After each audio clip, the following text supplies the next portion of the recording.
ನಮಸ್ಕಾರ friends, welcome to kitchen easy spices sambar point. ಇದು ನಾವು ಇವತ್ತು ಸಾಂಬಾರ್ ಪೌಡರ್ ಮಾಡಿದ್ದೀವಿ.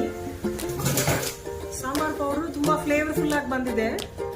ಇದರಲ್ಲಿ ಯಾವುದೇ ತರ ಪ್ರಿಸರ್ವೇಟಿವ್ಸ್ ಇಲ್ಲ, ಮತ್ತೆ ಕಲರಿಂಗ್ ಏಜೆಂಟ್ಸ್, ಕೆಮಿಕಲ್ಸ್ ಆ ಥರ ಯಾವುದು ಹಾಕದೆ ತುಂಬಾ ಹೋಮ್ ಮೇಡ್ ಸ್ಟೈಲಲ್ಲಿ ತುಂಬಾ ಚೆನ್ನಾಗಿರೋ ಸಾಂಬಾರ್ ಪುಡಿ ಮಾಡಿದ್ದೀವಿ. ಇದು ಕಮ್ಮಿ ಅಂದರೆ ನಮ್ಗೊಂದು ವಾರಕ್ಕೆ ಖಾಲಿ ಆಗಿಬಿಡುತ್ತೆ. ಸೊ ಇದರಲ್ಲಿ ನಾವು ಕೆಲವೊಂದು ಸೀಕ್ರೆಟ್ ಇಂಗ್ರೀಡಿಯೆಂಟ್ಸ್ ಆ್ಯಡ್ ಮಾಡಿದ್ವಿ. ಅದು ಸೀಕ್ರೆಟ್ ಅಂತಂದ್ರೆ ಎಲ್ಲ ತಿನ್ನೋ ಪದಾರ್ಥಗಳೇ.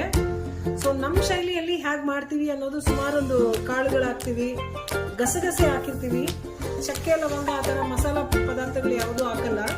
ಸೊ ಅದೆಲ್ಲ ಅಕ್ಕಿ ಹಾಕ್ತಾರೆ, ಸುಮಾರು ಜನ ಅಕ್ಕಿ ಹಾಕ್ತಾರೆ, ಬಟ್ ನಾವು ಅಕ್ಕಿ ಹಾಕಲ್ಲ. ಅಕ್ಕಿಗೆ ಬದಲು ನಾವು ಗಸಗಸೆ ಹಾಕ್ತೀವಿ ಟೇಸ್ಟ್ ಬರಲಿ ಅಂತ. ಸೊ ಇಷ್ಟೆಲ್ಲ ಇಂಗ್ರೀಡಿಯೆಂಟ್ಸ್ ಹಾಕಿ ತುಂಬಾ ಒಳ್ಳೆ ಶೈಲಿಯಲ್ಲಿ ತುಂಬಾ ಚೆನ್ನಾಗಿ ಬಂದಿರೋ ಸಾಂಬಾರ್ ಪುಡಿ ಮಾಡಿದ್ದೀವಿ. ಸೊ ಇದು ನಾವು ಇವತ್ತು ಮಾಡಿದ್ದೀವಿ. ಇದೊಂದು ಎವ್ರಿ ವೀಕ್, ಪ್ರತಿ ವಾರನೂ ನಾವು ಸಾಂಬಾರ್ ಪುಡಿ ಮಾಡ್ತಾ ಇರ್ತೀವಿ. ಸೊ ವಾರಕ್ಕೊಂದು ಸತಿ ನಾವು ಫ್ರೆಶ್ ಬ್ಯಾಚ್ ಆಗಿ ಮಾಡ್ಕೋತೀವಿ. ಸೊ ಇದು ಕಸ್ಟಮರ್ಗಳಿಗೂ ಇಷ್ಟ ಆಗಿದೆ.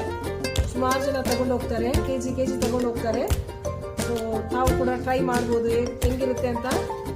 ಸುಮಾರು ಜನ ನಮ್ಮ ಸಾಂಬಾರ್ನ ಟ್ರೈ ಮಾಡಿರ್ತಾರೆ. ಸೊ ತುಂಬ ಚೆನ್ನಾಗಿದೆ ಸಾಂಬಾರು ಅಂತ ಹೇಳ್ತಾರೆ. ಸೊ ಅದ್ರ ಪ್ರಕಾರ ನಾವು ಕಸ್ಟಮರ್ಗಳಿಗೆ ಸಾಂಬಾರು ಪುಡಿ ಕೂಡ ಮಾಡ್ತಿದ್ದೀವಿ. ಸೊ ತಾವು ಕೂಡ ಟ್ರೈ ಮಾಡ್ಬೋದು. Thank you.